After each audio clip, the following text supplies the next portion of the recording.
일본이 개발한 엡실론 로켓을 아시나요?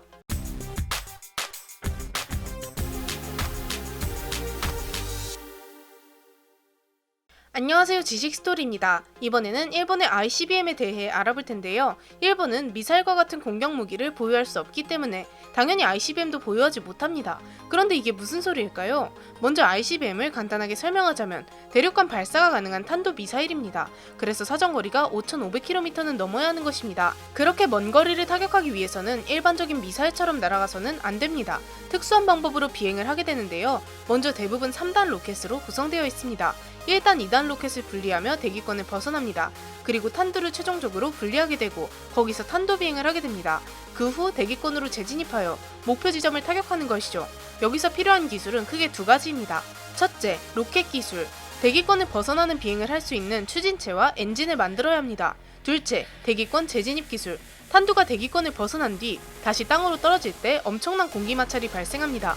고속도로에서 창문을 열면 엄청난 바람이 불듯 대기권 밖에서 떨어지는 탄두에 엄청난 공기가 부딪히게 되면서 마찰류를 발생시킨과 동시에 빠른 속도로 앞의 공기를 압축하면서 엄청난 고온을 발생시킵니다. 기체가 수축하게 되면 엄청나게 온도가 높아집니다. 공기와 부딪혀봤자 얼마나 뜨겁겠어? 라고 생각할 수도 있지만 섭씨 수천도에서 높으면 만도까지 올라갑니다. 철을 녹는 점이 섭씨 1538도이니 철로 폭탄을 만들었다면 철이 녹아서 다 타버리는 것이죠.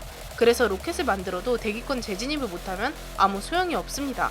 저 두 개의 기술만 있다면 ICBM은 그나마 수월하게 만들 수 있습니다. 그런데 일본은 이 두 가지의 기술을 모두 가지고 있습니다. 바로 엡실론 로켓과 하야부사입니다.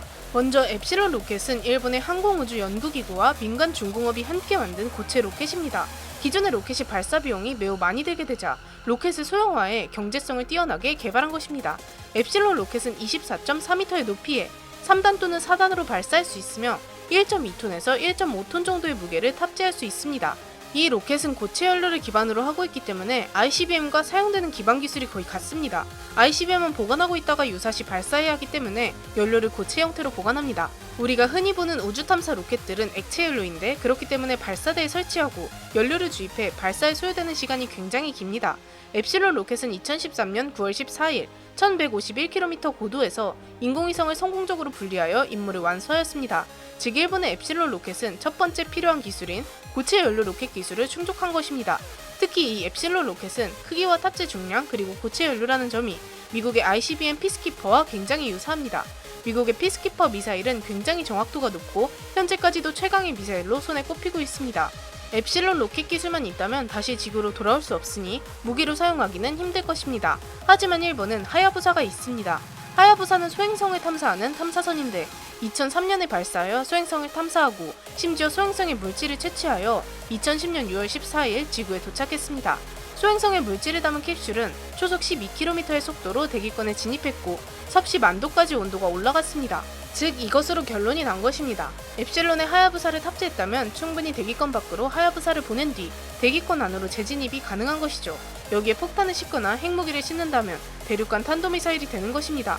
불행 중 다행으로 일본은 ICBM을 만들거나 핵탄두의 개발을 진행할 수 없습니다. 현재까지 ICBM을 보유하고 있는 국가는 미국, 러시아, 중국, 인도, 이스라엘이며 북한도 실질적으로 ICBM을 보유하고 있다고 판단됩니다. 그리고 일본도 ICBM을 직접적으로 보유하고 있진 않지만 ICBM으로 금방 바꿔서 발사할 수 있는 능력이 있죠. ICBM으로 활용하지 않더라도 엡실론 로켓의 잠재적 가치는 어마어마합니다.